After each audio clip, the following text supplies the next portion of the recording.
Welcome to the September 2nd Committee of the Whole meeting. We have one item on the agenda tonight, and that's the Personnel Policy Manual.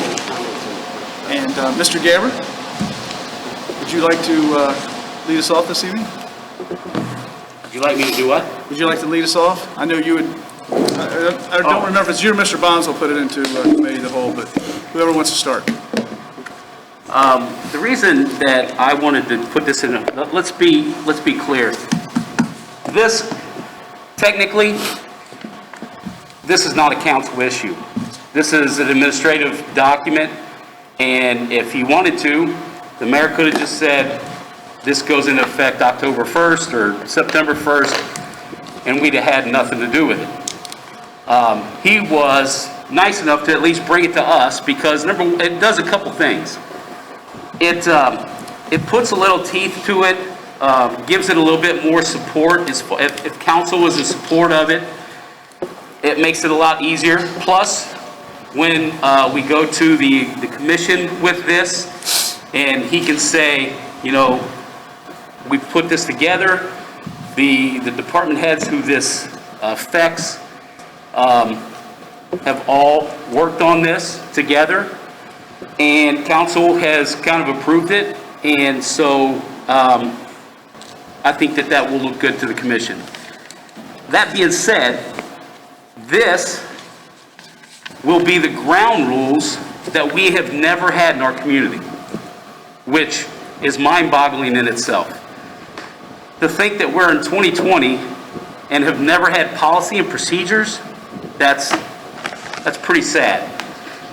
But that's where we're at now, and so these will be the ground rules. And so with that, we should make sure that we have all of our I's dotted and all of our T's crossed, and that we make sure that we do this correctly, and that it's a document that whenever we do hire folks and we hand this to them, it's understood, and we can move forward on that.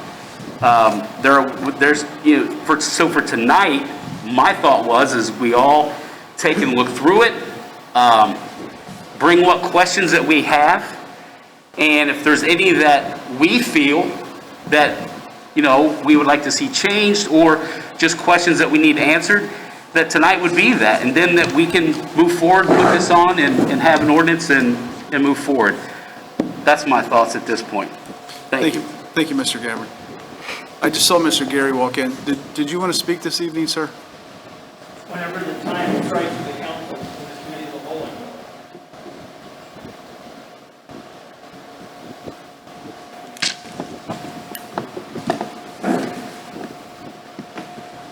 Thank you, Mr. Miracle, and members of council. I want to thank you all for being willing to hear this matter that I've presented relating to the proposed removal of employment benefits that have been in place and connected to 3278, and you know, none of the unclassified appointed city employees are members of 3278, but our benefits have been connected to it for more than 20 years under ordinance number 73-1999. And it says, among a lot of other things, in section 7 of that all full-time, benefits for full-time employees herein, such as, but not limited to, vacation, holidays, sick leave, terminal leave, on-duty injury, and medical coverage shall be the same as those outlined in the then current contract with Local 3278, etc. And it also connects the longevity pay to it. I sent a pretty detailed, what I characterized as a employment profile. Has everybody had a chance to look at that to your satisfaction? Mm-hmm. Does anybody have any questions about that? I mean, the financial impact on me particularly will be pretty dramatic in that unless I resign Now, if this disconnection with 3278 takes place, it's going to cost me $4,386 gross in reduction of benefits, et cetera. And I mean, I really enjoy my work here. I hope to continue to do it for a long time, but it's just hard to take that, you know, just lying down. And I guess the question is, you know, what kind of respect for me would the city or this council have for me as an advocate if I can't advocate for myself? And, you know, Keith and I do a lot. We get a lot out of the resources that we're given in the law department. These benefits have been here for 20 years, and the mayor suggests that we remove these on an emergency basis, which I don't think should be done. I think he conflates the need for the manual, which I have no doubt about. We need the manual.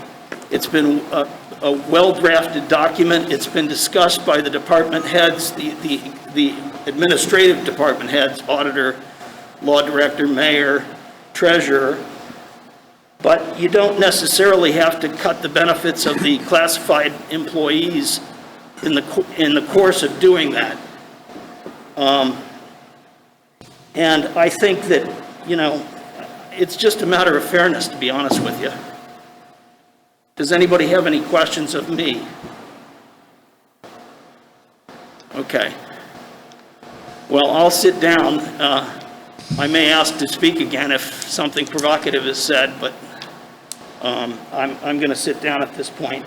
I do have copies of the ordinance 73, 1999 for you if you want them.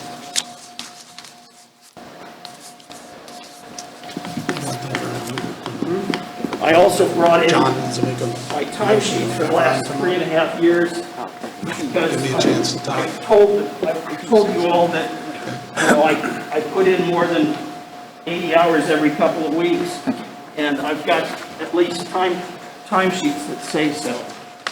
I've got it. You got it? Yeah, I'm good. Thank you. And I'm guessing that Mayor Schneider was actually, I think maybe when this was passed, you were the Director of Public Works? No, this was before me. Oh, was it? Yeah. I've already got it. Oh, you did? Sorry. Yeah, I think it was. All right. Thanks, Tim. Thank you. Appreciate it. The operative language is on the second and third page. If I can address it. Mr. Mayor, Yes. Mr. Gary, did you have Yes. anything else, sir? No, I don't. Okay. But again, I thank the council for its time. Take care. Thank you, sir. Mayor Schneider. I think it would be helpful for council to understand sort of the process of where this, how it was put together. And I've got Ryan Woodward from Clemens and Nelson in the audience, and he could come up and address and talk to you about how this policy and procedure manual was formulated and what it really means to be a statutory city. And I think in years past, we've seen some drafts of this from years ago, but it was never adopted. It was never ordained by council, and that's one of the reasons why I wanted to. There's a big challenge to doing this as a statutory city. If I could, I'd like to ask Ryan to come up and talk for just a minute about some of the hoops that he had to jump through and some of the reasons that certain items are in here, and then we can sort of go to maybe the other issues that are out there that you guys want to talk to, if you don't mind. Ryan? Thank you, Mayor, and thank you, Council. A lot of kind of the reasons why this was, Mr. Gary brought up at the council meeting, it's already been mentioned here, that Norwood doesn't have one in all the years. There's needs about the FRP, and in my work here with Clemens Nelson and as an HR and labor consultant for the city of Norwood over the last couple of years, numerous questions have come up of how do we handle this, how do we handle this? And there's been no policy manual to put all those things together. Some of them are outside from federal laws that we're trying to put together, common practices in public employment, and then there's also the collection of statutory language from the Ohio Revised Code. There's a lot of sections in there about not only benefits, and there's other things in there that we put together in one place so that we don't have to go around and all try to find it. That was a big part. This is just a sample of multiple sections of the Ohio Revised Code, and all these Post-it notes are little pieces I found that need to go in your policy manual that apply to you guys. And that's one reason why there's a policy manual, so we're not aware of it. I put it all together nice, because half of this stuff isn't for you, and parts of it are. And so that was the main challenge. We're not even talking about, I think, the other 6 sections in the manual here that are very important, give good policies for, social media, discrimination, harassment complaints, and things like that. This is the few part of the fringe benefits that are in direct relation to the ordinance that's being mentioned. And that is because, as a statutory city, when the mayor and I and the few members of the administrative staff that we met with to put this together, we took the statutory language for those benefits and put it in here, as opposed to the direct comparison of that ordinance saying, ask me 3278 language, and the jump. Those were the two. So we put them all in there to show this is statutory, because just shown from the history that's been briefly mentioned is being a statutory city, none of the statutory benefits or language is being used. There's 4 union contracts language being used, and then for the people that are left, it was, we'll just go to there instead of starting your policy from right there. So that was kind of the centerpiece of starting there, of pinpointing these and just saying what the statutory language is. Mr. DiNardo, did you have a question? Yeah, I did. It's worth noting, I probably would have passed this when it was brought here, and I appreciated both the need and the timing that you explained to get this addressed. I guess I also understand why you separated the 2 employee types, but in your opinion, do you think that we could put in language, probably in addition, like an addendum or something in there that temporarily suggests that separation either doesn't exist or I think you called it grandfathering in. I kind of liked when you said that. Could a grandfathering in type of amendment be included and still achieve that separation of the 2 groups going forward? It is possible, and I've seen that done in some places. That question came up briefly, and I may have the mayor talk more on that part, is it was my recommendation not to put that language directly in here in the manual as opposed to... just so when, exactly as you mentioned, you give it to a brand new employee and they start reading and going, wait, there's a division within us now too. There's some, not that it wouldn't be there if that was in there, but it's not make it right out in there. But maybe it's for you. I think you sort of alluded to it. If it's not direct, I understand that it wouldn't be the best idea to put it directly in a policy that you hand to the new employee.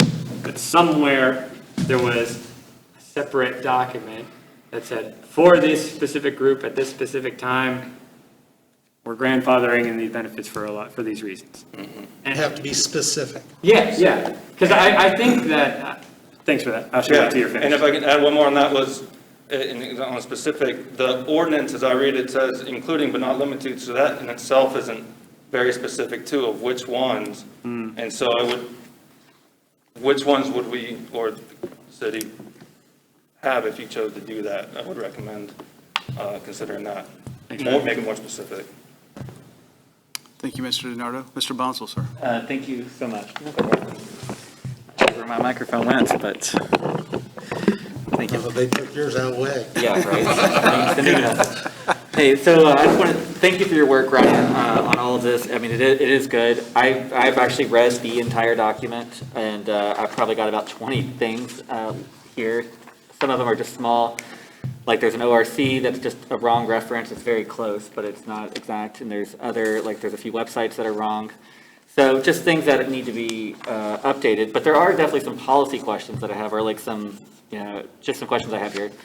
One of them is section, it's 8.05, grounds for disciplinary action and penalties. One second.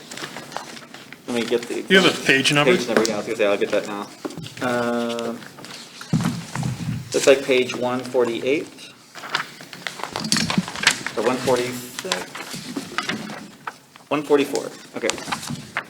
So in here, it lists, it cites Ohio Revised Code 124.34 and then lists the different reasons that are listed in the Ohio Revised Code.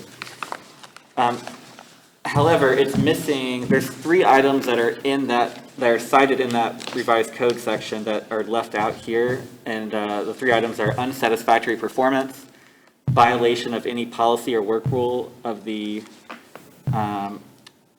officers or employees appointing authority, or violation of this chapter or the rules of the Director of Administrative Services or the Commission. So I was just curious if, I'm sure there could be reasons why, but I was just curious why those 3 were left out when the rest of the items were included. There's no specific reason. The first one, the violation of the rules is neglect of duty also, is kind of repetitive, but you can put it or insubordination, however it came. Violation of work rules is actually listed in one of the group offenses, so it would be a violation of these part. And the DAS part's not applicable here. Gotcha. So The third one doesn't apply because we don't have those legislative bodies because it's the appointing authority.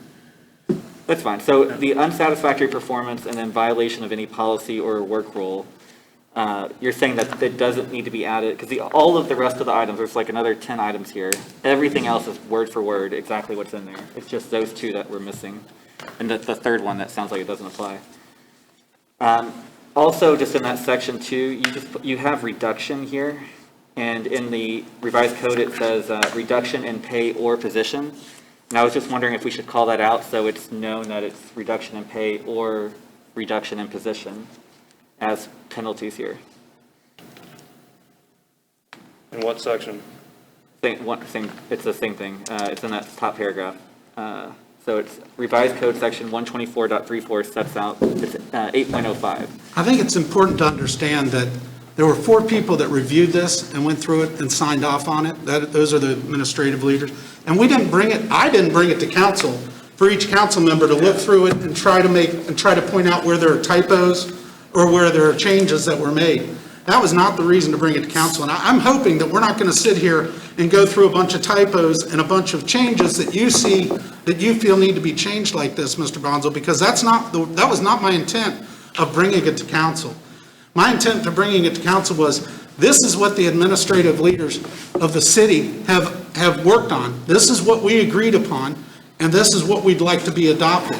Now, we can go through, and I guarantee you we could probably put 4 more lawyers in this room, and they could go through this and find all sorts of problems, and we could go on weeks and months and years before we find a document that's perfect.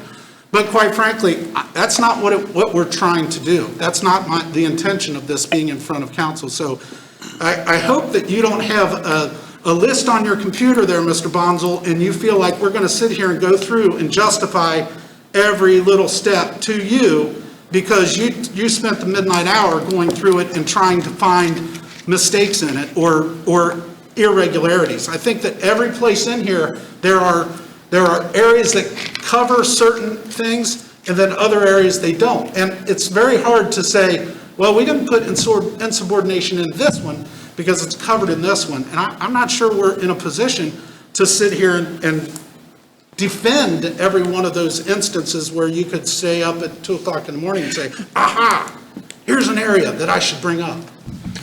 So, Mr. Bonzo. Yeah, I'll just say with all due respect, this document is, there's a ton of changes that this document brings to the city because as Mr. Gabbard alluded to, we've not had them. It's not like we're just kind of making a minor amendment to it and we're just considering it.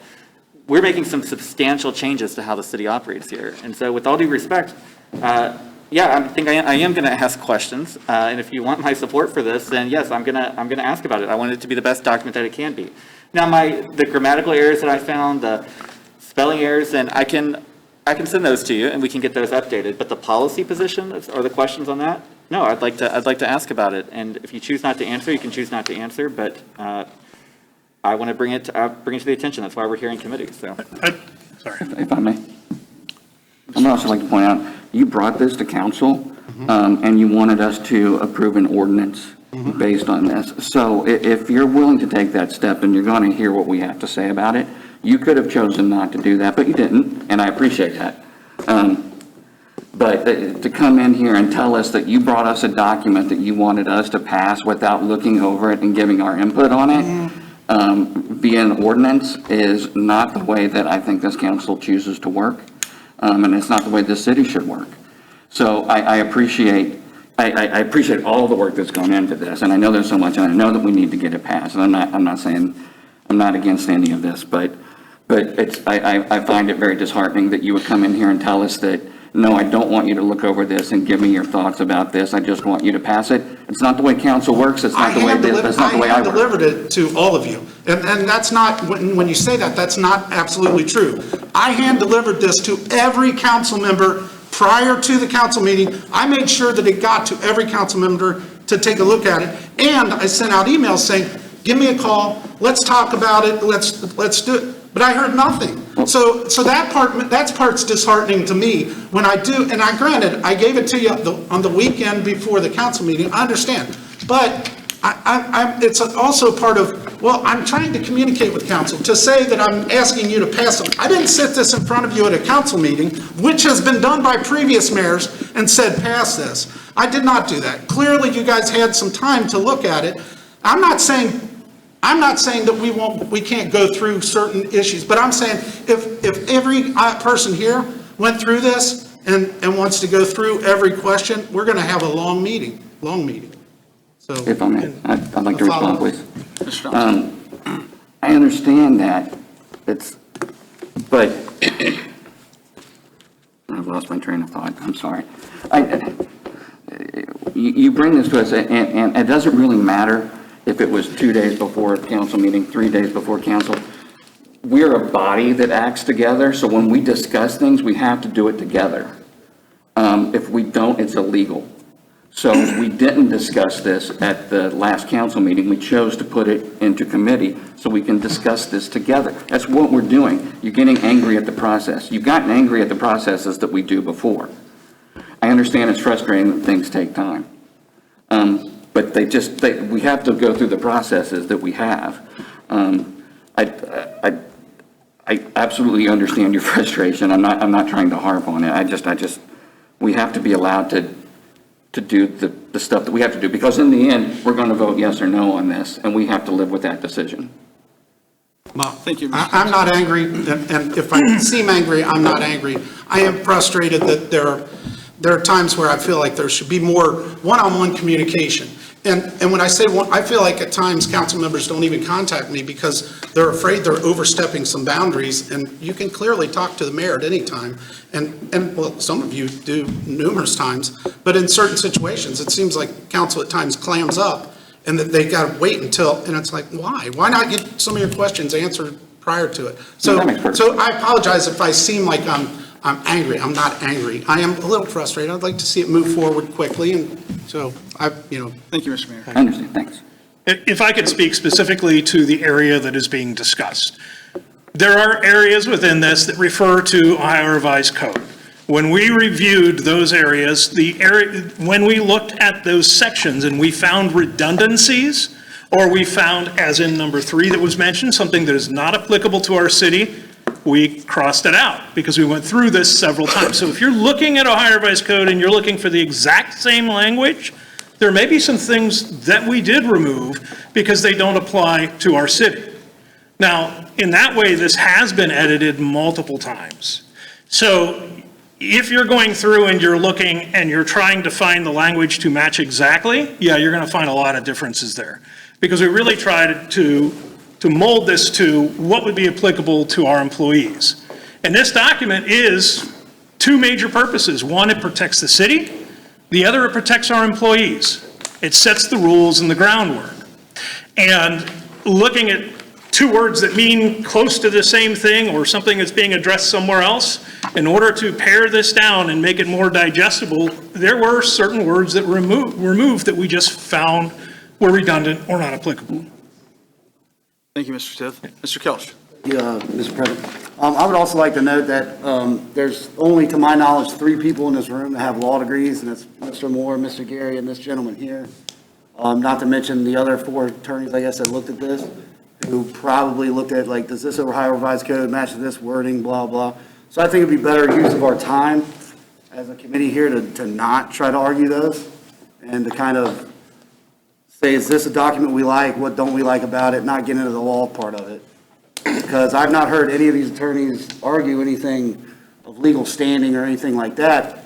It was brought to our attention, it was brought to this committee here by personal financial loss of Mr. Gary. So instead of arguing, does this sound right, or does this fit with this ORC, let's get more into that subject, because that's, seems to be of everything in the document, why we're here.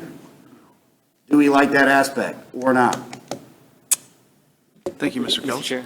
Mr. Bonzo. So, I mean, I guess in that, I don't know why any of us ever vote on ordinances at all if we have to have a law degree in order to be able to create laws. So that is kind of what we do, is we review the things. More or less that are- picking it apart, James. I'm Mr. speaking, Kelch. Mr. Kelch. So, Continue, Mr. Bonzo. thank you so much, Mr. Chair. So essentially, no, there was no arguing there. I literally had a question about why those things were not included. I asked a question about it. So, you know, I still have other questions I'd like to ask. We can come back to those, though. We can talk about the fundamental issue about whether we as a council want to find a way to grandfather in, at least for certain benefits, you know, the employees that would be the most affected by this. So, you know, if we want to go to that conversation, we can. But there's still going to be additional questions I'm going to have before I vote on this. Thank you. Thank you, Mr. Bonzo. Mr. Moore. I just want to give you kind of my perspective on this, just the overall process and the policy. I think the vast majority of what is in here is good. We've gone back and forth, and I had a huge number of questions, and we kind of worked through those. And so as a document, I think it's a solid document. But the question here, there are some policy decisions in here. And, you know, by bringing it to, yes, the administration could have just adopted this, and it would apply to some extent. It would be the policy, here's the policy, here's the procedures. By putting it, attaching it to an ordinance, this now ordains it as a part of Norwood law. And it supersedes everything else that might be in conflict with it. So there are policy decisions in here, and if Mr. Gary had not come, I would have, just to let you know, those are the kind of some of the bigger ones, are the benefit packages.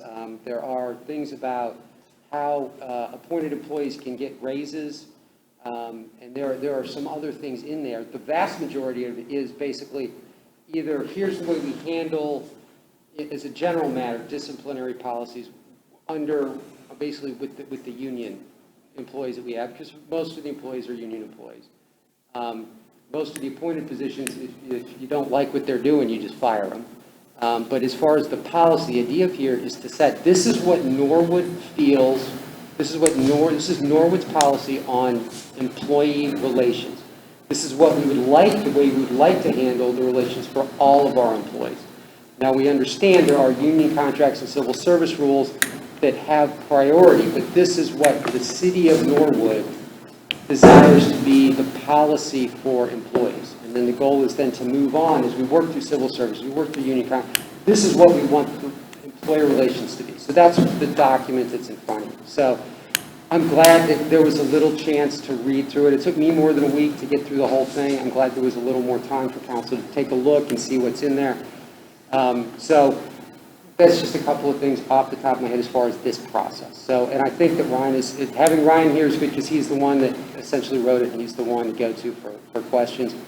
I think for some of the minor, like is the, you know, insubordination, that particular question that Mr. Bonzo had, I understand where it's coming from. That's the kind of thing that's probably addressed, but there are policy questions that maybe more of a discussion is required. I also wanted to mention, just while I have the microphone, that as far as grandfathering in employees, there's some difficulties in there. I did pull up today, just out of curiosity, the chief's ordinance, the chief's salary ordinance that was passed last year. And that actually says that they're, you know, the same benefits. So their benefits depend on 3278, which is a new thing. But it also says it applies to employees hired after, oh my gosh, now I've lost it. But it's after like sometime in 2018. So that it would not affect the current chiefs when it was passed by council, it would affect new ones. And so at least we can talk to Ryan, there may be a way within terms of the ordinance itself, as opposed to the policy, that might do that. But it's just something I had an idea today. I haven't dug into it very deep. Mr. Snyder? So just to clarify, you're saying that we could potentially handle it within the ordinance that passes the policy manual, a grandfathering kind of thing, rather than having to make a policy around it? Right, as opposed to trying to fiddle with the actual bottom line employment policy manual, which I think I would agree is just, that's kind of a difficult thing and maybe inviting trouble to do it within the terms of the manual. The other side of it is there are other alternative ways to address the issue if council wants to. And one of them would be one of them might be just to, within the terms of the policy, an appointed official is allowed to give up to a 10% raise as long as there's enough money in the budget. And so if the budget is set up with the idea that we would be recompensing the appointed employees for what they're losing, that would then carry forward. It might actually be more of a guarantee than what's in the contracts, because contracts change. And the contracts, I mean, the reason that there are these benefits in the contract, you can get extra days, you can bank extra time, that is built up over the years, in that, we either don't want to give you a raise that's bigger than this because it will look weird, or we don't have the money to give you a raise, but we'll give you we'll get you more time off, or we'll let you bank more so that when you retire in 10 years, you can get more money, and hopefully we'll have more cash then. So that's, the salary the salary and those benefits have been kind of tied as part of negotiations over time. And so that's how it ends up being, the numbers end up being so much bigger than what the default is under state law. Thank you, Mr. Moore. Mr. Stith? I'd like to comment as being the person who has to track all those benefits and apply them through the payroll and the benefits office, that if you're going to say grandfather people in, be very specific about the individuals that you're going to be grandfathering in for these benefits. It will get very complex and very dirty. And I'll tell you, as being someone who has 3 of those appointed people under me, I don't want any of those exemptions. We don't have to do that. I will take care of my own people. You pass this manual, I'll take care of them. And this gives me the ability to do that and do it in a fair manner, because they do work for me. They're at-will employees appointed by me. And I really don't need counsel to come in. If I have the authority that's given to me by this manual, I can run my office and I can meet my budget. And I can make sure that my people are treated in a fair and equitable manner. And if there are certain individuals that, because of special circumstances, will be more damaged by this document, then they should be dealt with as individuals and treated fairly. But I don't like the idea of a blanket thing that's going to go and affect everyone, because they work for me. Mr. Thompson? I understand what you're saying, but this in effect is a blanket thing that goes in and affects everyone, whether they work for you or not. So I would love if every person who was affected by this could negotiate individually what they're doing. But what you're asking us to do is to pass an ordinance which includes this document that affects people's benefits, and in some cases reduces those benefits.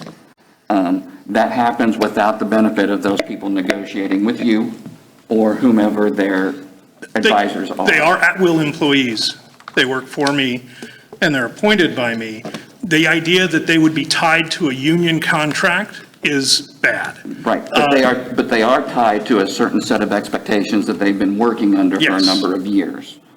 That might not be union contract. I don't have a problem that it's, in my opinion, okay, we're not tied to a union contract anymore, but there's still certain things that they expect based on their time of employment, the things that they've gotten year to year. That to me is part of an unwritten nonverbal contract.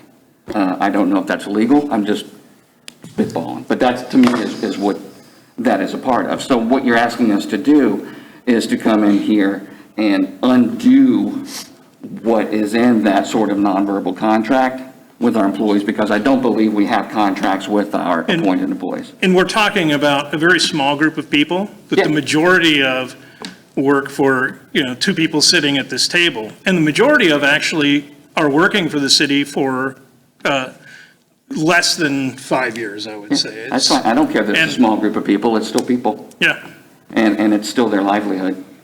and I'll take care of my people. Well, I appreciate that you'll take care of your people, but you're asking us to pass something that, in my opinion, means that that everybody that's affected by this might not get taken care of. And that's fine. So you want to know what I want to do is I want to figure out a way to grandfather in these handful of people. I think this is fine for people who are hired after we pass this document. I don't find anything particularly wrong or egregious about this document. My hangup is in the fact that it's forcing conditions on people who have been working on other conditions without them negotiating those conditions themselves. And I would say that that would also be up to their appointing authority. That if there is an appointing authority above them that says, I don't want these people grandfathered in for reasons, then they're not going to be grandfathered in. That's part of the But you're elected asking us to make a officials. blanket statement about these No, employees. no, I think that some And then you're saying you want exemptions- control over Yeah, certain ones of them. And I think that like making specific exemptions for specifically named individuals is totally reasonable. That's it. I don't That's even all know we're if you asking have to specifically name individuals. Why couldn't you just say a full-time classified employee with more than 4 years of service at this time would maintain the unused sick leave payment benefits at this time and put that into, and that way you're not taking away Yeah. the $4,000 that Mr. Gary's And using. and you're not tying it to a union contract. That's really it. I'm fine, that's all I'm asking. Why would we do that?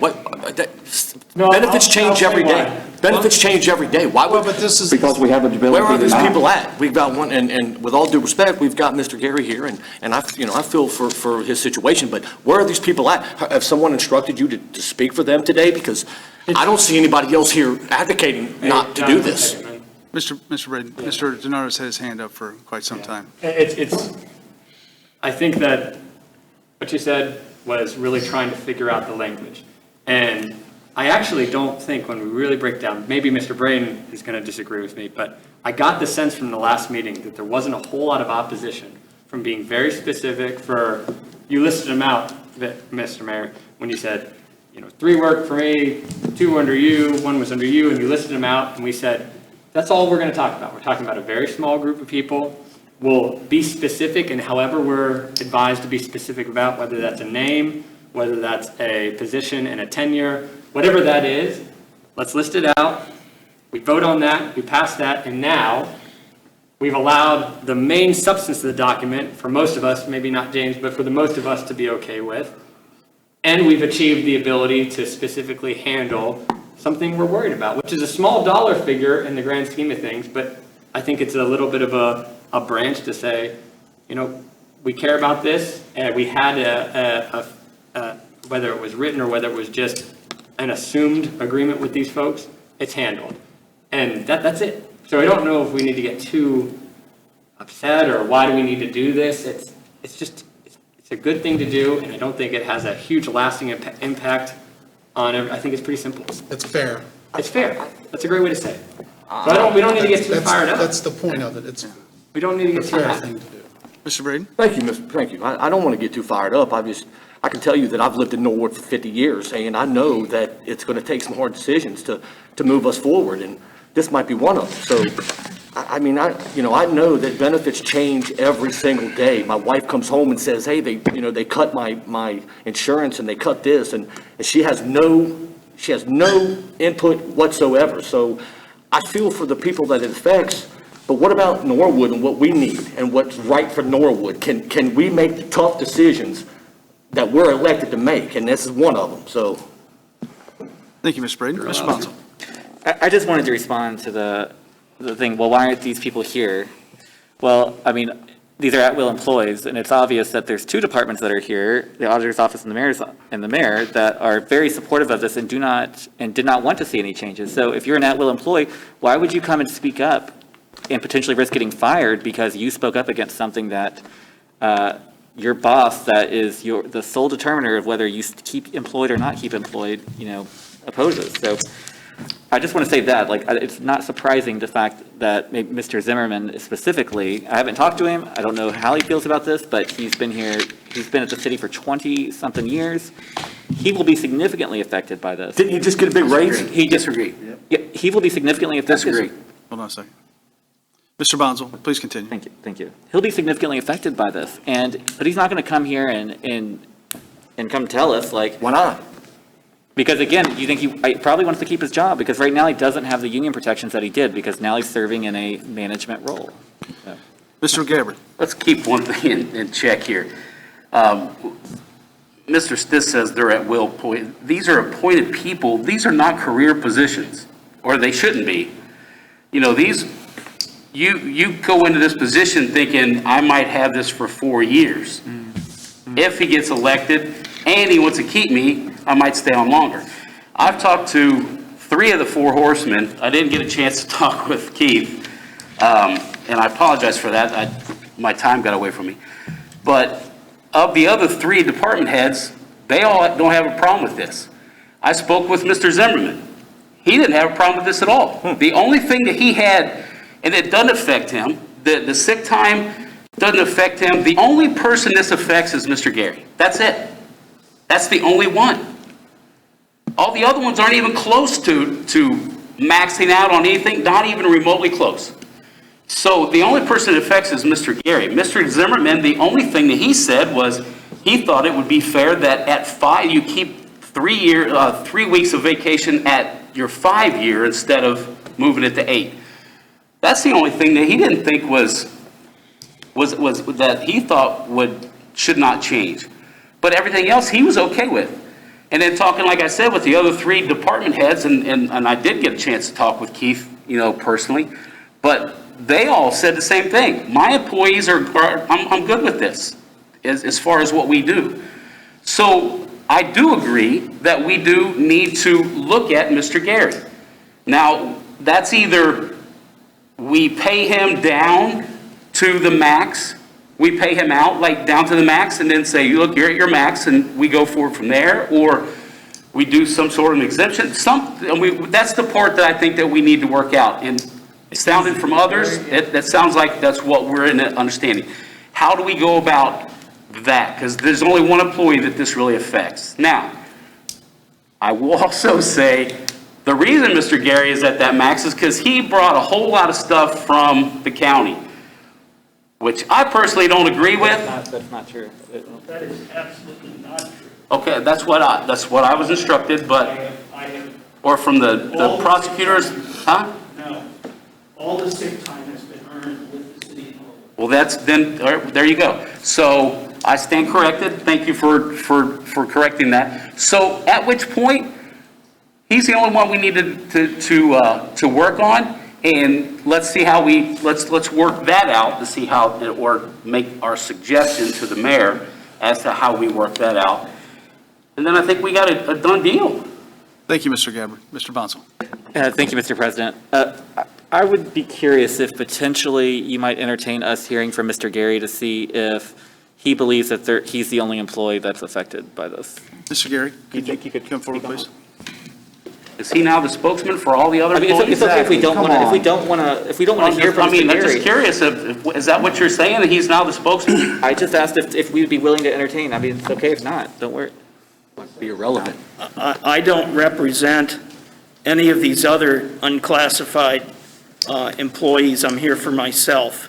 I have talked with some of them. I haven't talked with Mr. Zimmerman since last Tuesday, which was the council meeting. But no, I don't speak for anybody but myself at this moment. Thank you, Mr. And I don't represent them legally. And so I'm just here to articulate my own concerns about fairness in this process. Thank you. Thank you, Mr. Gary. Mr. Brady. Oh, thank you. Refresh my memory, how long has Mr. Gary been with the city?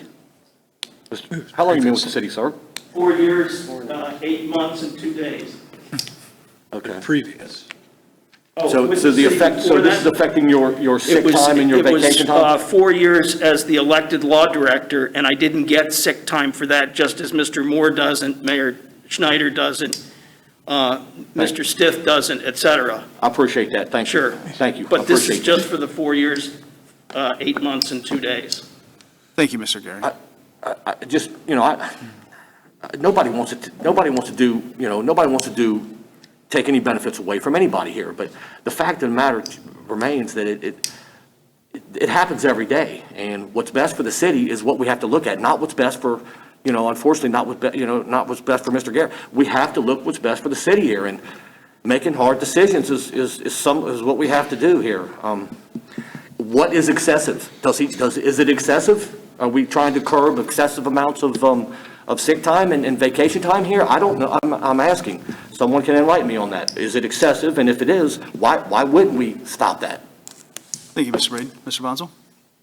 Yeah, thank you, Mr. President. So I still just find it hard to believe when Mr. Gary's been here 4 years, and we're talking about benefits that he's accrued over those 4 years, and we've got multiple other employees that have been with the city for longer. Mr. Barlow in the treasurer's office, we've got a few people in the auditor's office, and I know that the auditor's okay with this, but I still just, it would be hard for me to believe that we should customize this thing just for Mr. Gary, when there's people that have served here longer in appointed roles. I feel like that would likely be also affected. Thank you. Thank you, Mr. Bonzo. Mr. Stiff? Just 2 points. One thing, this was not created to harm anyone or reduce the pay or salaries or the take-home pay of anyone. And I think that if there is an outlier that is being harmed by this, then we need to address that. And I think that that's been brought up already, an effective way of doing it. I think the idea that there is a, unseen group of people out there that are afraid to come out and say anything is not reasonable. As Mr. Gabbard said, these are at-will employees. These are appointed elected officials. And Mr. Bonzo, I know that you're concerned about them, but let's say you decide to run against me for auditor in 3 years and you get elected.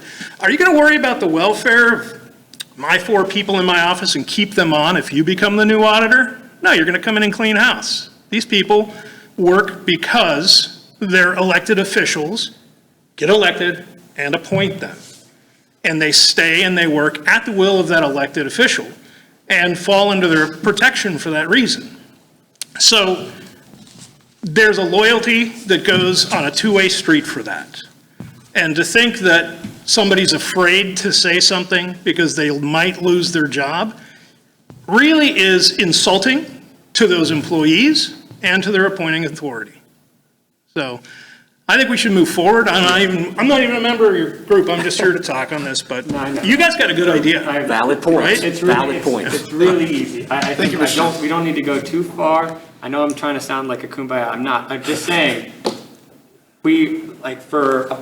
I know most of us here, John, you might have been just convinced just then, are all on board with doing something. Let's spend the next 11 minutes that we got trying to discuss what that language should look like. I don't think anyone's really that opposed to it. We're talking a very, very small group, a very small dollar amount. It's just, you said fairness. It was a great word. I mean, the people who are in charge are seemingly pretty okay with it. So we should be okay with it. Thank you, Mr. I have a Bernard. question, Mr. Donardo. Yeah. Mr. Garrett? I appreciate that, and that's very reasonable. But do we know what excessive, are we talking about excessive pay? Are we talking about excessive? And if we are you willing to say that this is excessive? It's a great question you asked, and I think that prior to Mr. Gary speaking last meeting, I was about to raise my hand and vote.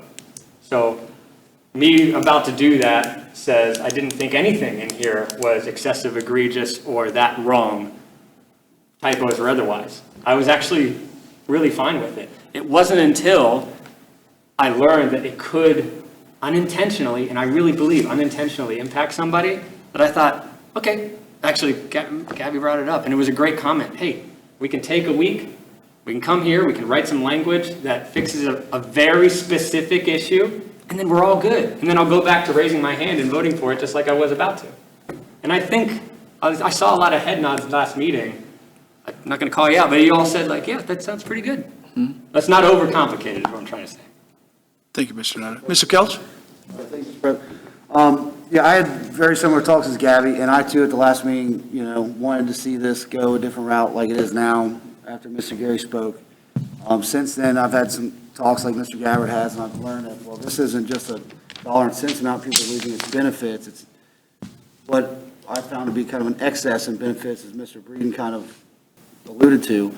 And I think that these people being tied to a union contract years past was kind of lazy at the time, for the lack of a better system, as it were. I don't think we're ever going to have that clean slate of these appointees where we can just say, all right, here's the new rules. I think this is it. It's going to be rough and it's tough, but, as Mr. Gary knows, he just got a kind of a pay raise. So to me, it's a little bit of a gratuitous ask to keep all those things and I'm not going to knock him for fighting for himself. Everybody should, and he should have that ability. But given that pay raise and given this, how good this is going to be for the city, it's hard for me to be empathetic with that. Thank you, Mr. Kelch. Mr. Moore, you had your hand up, sir. Thank you. The question that was asked, are these fair? Are these benefits too much? So I would tend to agree that as a general rule, the terms of 3278 or any of the other union contracts, when it comes to this kind of thing, are too generous. They're more than you would get pretty much anywhere else. Now, in regards to the assistant law director, the assistant law director is woefully underpaid. He was hired at a time right before we went into fiscal emergency. We were starting with that year with a $2 million shortfall. I was not going to come in front of the city and say, you need to raise the top end of the salary range by $25,000 and pay him that. I came in and asked for not even at the top of what was in there. And he agreed to take it. But I'll say this, this year he got a 5% raise. And this is the numbers that he sent you. And that was, like 4 months ago?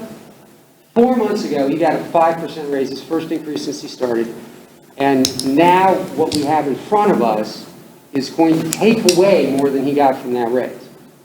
And I understand he's in an unusual situation, but I'll say this, when you're thinking, am I going to take this job, am I going to keep this job? It's not just the base pay. Those benefits factor in. And I would say that quite honestly, we can raise it to what would be fair. And actually, I think I may be requesting that in the near future. To raise it to what would be fair, what would be a reasonable top end for an assistant law director, the way that council went through and the administration went through and did some comparables and did it for, here's what surface safety directors make, here's what superintendents of public works make, here's what for those positions, because those are important positions, so is the assistant law director. And so I just want to say that, yes, I understand all that, but when you're looking at the only reason, part of the reason I'm able to keep him here is this benefits package that goes on top of that salary. So I just wanted to say that on behalf of my department, and just to let you know about the question of what is fair. Thank you, Mr. Moore. In the next 6 minutes, is there a consensus or language that, as Mr. DeNaro had alluded to? I could try and see, Gus, where we're at. And I think that's probably the easiest thing to do. If you're not on board, that's great. You're allowed to. And if you are on board, we can figure something out. So I don't know if this is a committee meeting, so I can speak a little less formally. But I don't know if it's making a motion or maybe a request to you, Keith, to say, could you just draft a version that's based on the things that I've said, I've heard a couple people say, of language, the idea of grandfathering, something to the effect that would allow the people affected in that list, the 3 you had, the 2 you had, the 1 you have, to get the same benefits or that monetary value that we were talking about last committee or last council meeting. You could just draft that and circulate it. With knowing that, would we be okay at the next council meeting if we saw that, and this is the ask to you guys, hopefully we raise our hand and vote, would us council members be okay adopting both the I guess maybe an amendment or an ordinance that you bring and the policy that we were going to vote on the first time. You okay with that? Or? Yeah, I think that it might need to be two ordinances just in case. One ordinance that has the language in it, as you kind of alluded to earlier, another ordinance that doesn't, that just passes this clean to cover off on those of the, on council who might want to do that. And that's a great point, because Ryan said it's a good idea to keep them separate. So I forgot about that. You're right. Right, so if we put it in the ordinance, rather than putting it in this document, I would be fine with that. And this way, you can vote or not vote. You know what I mean, Chris? Like, if you're not supportive, you just vote it down, and you can still pass the. You can still pass. Right, because we still recognize the importance of having this manual. This is a huge deal, and don't want to take that away from anybody. Mr. Brady? Thank you, Mr. Miracle. I just, this is the last thing I'm going to say, because our time is running out, but we've talked about 5%, that we approved, we talked about all these numbers, but we're not talking, what are the numbers?